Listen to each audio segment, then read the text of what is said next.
Assalamualaikum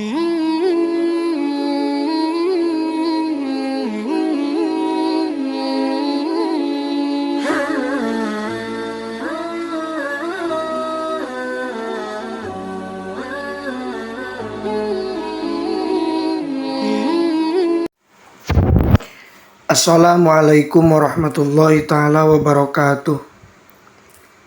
Bismillah, alhamdulillah, wassalatu wassalamu ala rasulillah wa ala alihi wa sahbihi wa mawalah. Allahumma salli ala sayyidina Muhammad wa ala ali sayyidina Muhammad. Hadirin sahabat beriman yang dirahmati Allah, syukur alhamdulillah kita bisa berjumpa kembali dalam channel ini. Semoga kita semua selalu ada dalam lindungan Allah Subhanahu wa Ta'ala, dipanjangkan umur, disehatkan jasmani dan rohani, senantiasa diberikan rizki yang berlimpah dan berkah oleh Allah Subhanahu wa Ta'ala. Amin ya Allah ya Rabbal Alamin. Salawat beserta salam semoga tetap tercurah limpahkan kepada Nabi kita Nabi Muhammad Sallallahu Alaihi Wasallam. Tidak lupa kepada keluarganya, kepada sahabatnya, kepada tabi'in, tabi'atnya, juga sampai kepada kita semua selaku umatnya. Amin ya Allah ya Rabbal Alamin.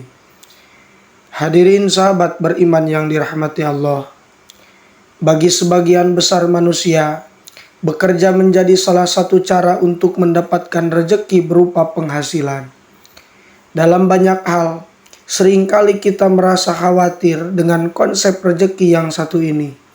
Kita merasa khawatir kurang bisa mencukupi kebutuhan hidup dan sebagainya. Padahal sejatinya Allah menjamin rezeki setiap manusia, bahkan kepada makhluk selain manusia. Sebagaimana Allah Subhanahu wa Ta'ala berfirman di dalam Al-Quran, dan tidak ada satu binatang melata pun di bumi melainkan Allah lah yang memberi rezekinya, dan Dia mengetahui tempat berdiam binatang itu dan tempat penyimpanannya. Semuanya tertulis dalam kitab yang nyata atau Lauhil Mahfuz. Quran Surat Hud ayat 6.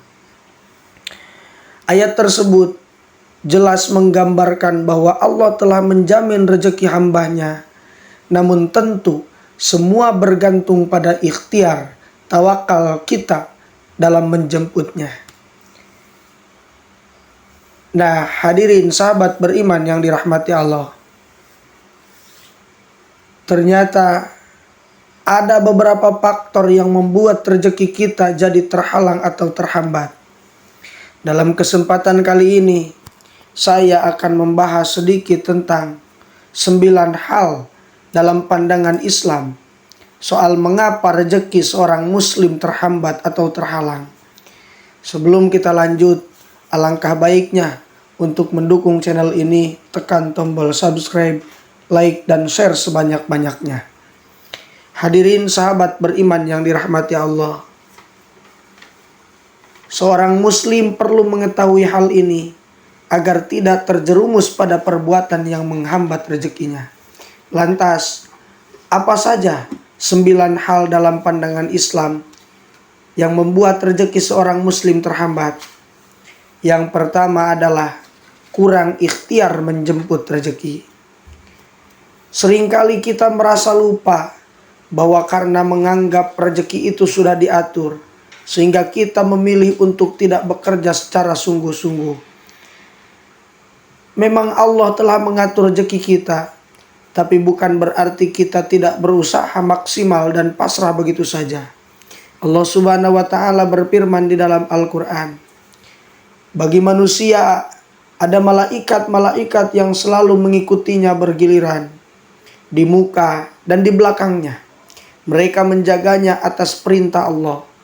Sesungguhnya Allah tidak merubah keadaan suatu kaum sehingga mereka merubah keadaan yang ada pada diri mereka sendiri. Dan apabila Allah menghendaki keburukan terhadap suatu kaum, maka tak ada yang dapat menolaknya. Dan sekali-kali tak ada pelindung bagi mereka selain Dia. Quran Surat Ar-Ra'd ayat 11. Kalimat Allah tidak merubah keadaan suatu kaum sehingga mereka merubah keadaan yang ada pada diri mereka sendiri adalah gambaran konkret bahwa dalam menjemput rezeki kita diminta untuk berikhtiar yang terbaik.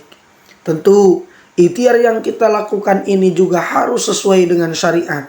Artinya harus diraih dengan cara yang halal dan baik. Yang kedua, rezeki terhalang karena berbuat maksiat. Perbuatan maksiat atau menjalankan sesuatu yang Allah larang dan diharamkan dalam Islam ternyata juga bisa menghambat rezeki kita, terutama soal keberkahan yang ada dalam proses kita menjemput rezeki dari Allah Subhanahu wa taala. Hal ini berdasarkan hadis Rasulullah Shallallahu alaihi wasallam. Hati-hatilah kamu terhadap perbuatan maksiat. Sesungguhnya seorang yang melakukan perbuatan dosa, rezekinya menjadi terhalangi, padahal sebelumnya telah disediakan untuknya. Yang ketiga, kufur nikmat atau tidak bersyukur kepada Allah. Kufur nikmat atau tidak bersyukur. Rasa syukur ini sendiri adalah suatu perbuatan yang menunjukkan berbagai pengaruh dari nikmat yang dilimpahkan Allah kepada hambanya, di mana hati dan keimanan ikut dilibatkan dalam menampakkan rasa syukur tersebut. Seseorang dapat dikategorikan bersyukur bila memenuhi 3 unsur, yakni hatinya selalu meyakini bahwasannya segala nikmat hanya berasal dari Allah Subhanahu wa taala. Lisannya selalu memuji kepada Allah. Setiap jengkal anggota tubuhnya senantiasa melakukan amal soleh. Hadirin sahabat beriman yang dirahmati Allah. Dalam Al-Quran surah Ibrahim ayat 7 ditegaskan bahwa dalam sikap mudah bersyukur dengan melibatkan kerendahan hati dan juga sadar bila semua rezeki, kesehatan, dan ilmu hanya berasal dari Allah, akan semakin melimpahkan nikmat yang diberikan Allah. Dan ingatlah ketika Tuhanmu memaklumkan, sesungguhnya jika kamu bersyukur, niscaya aku akan menambah nikmat kepadamu. Tapi jika kamu mengingkari nikmatku, maka pasti azabku sangat berat. Quran surat Ibrahim ayat 7. Yang keempat, kikir atau kurang senang mengeluarkan harta di jalan Allah. Sangat jelas bagi seorang muslim bahwa hamba yang dihinggapi sifat kikir atau bakhil terhadap nikmat yang diberikan oleh Allah akan dicabut dan dipersulit segala urusannya terkait rezeki. Allah dan Rasul-Nya berulang kali mengingatkan efek dari sifat syaitan yang satu ini. Hal tersebut salah satunya tertuang pada hadis Nabi yang diriwayatkan oleh Imam Muslim. Rasulullah Shallallahu alaihi wasallam bersabda, "Bersedekahlah kamu dan jangan menghitung-hitung, karena Allah akan menghitung-hitung pula pemberiannya kepadamu. Dan janganlah kikir, karena Allah akan kikir pula kepadamu." Hadis riwayat Muslim. Yang kelima, rezeki terhalang karena perbuatan syirik. Perbuatan syirik adalah salah satu perbuatan maksiat yang menjadi penyebab rezeki seret. Salah satu ulama yang menjelaskan hal ini adalah Syekh Muhammad Khalil Al-Haros, yang menyatakan bahwa sifat ar-razqu atau sang maha pemberi rezeki tidak boleh disematkan selain hanya kepada Allah semata. Penyematan sifat tersebut kepada hal selain Allah, tingkat larangannya sama dengan larangan penyematan Khalik, sang maha pencipta, kepada selain Allah. Dalil terkait hanya Allah sebagai satu-satunya pemberi rezeki tergambar secara jelas dalam Al-Quran surat Ar-Rum ayat 40. Yang keenam, enggan membayar zakat. Tidak membayar zakat merupakan salah satu amalan yang Allah syariatkan. Zakat merupakan salah satu amalan yang Allah syariatkan bagi muslim yang sudah terkena nisab atau wajib mengeluarkan zakat. Tentu bila mana untuk kita yang sudah harusnya menunaikan zakat tapi enggan membayar zakat akan memiliki konsekuensinya. Salah satunya adalah potensi terhambatnya rezeki kita. Yang ketujuh, lupa kepada nikmat Allah. Lupa dengan nikmat yang telah Allah berikan dan justru menyandarkan suatu nikmat kepada selain Allah merupakan salah satu konsekuensi menghambatnya rezeki yang Allah berikan. Yang kedelapan, sibuk dengan dunia, lalai dengan akhirat. Meninggalkan tugas dan kewajiban sebagai seorang hamba kepada Allah karena terlalu sibuk bekerja untuk mendapatkan keberlimpahan harta. Kalaupun mendapat harta yang berlimpah karena kerja kerasnya di dunia, harta tersebut menjadi tidak berkah karena kewajibannya kepada Allah ditinggalkan dan terlalu sibuk dengan dunia. Yang terakhir, memakan uang haram.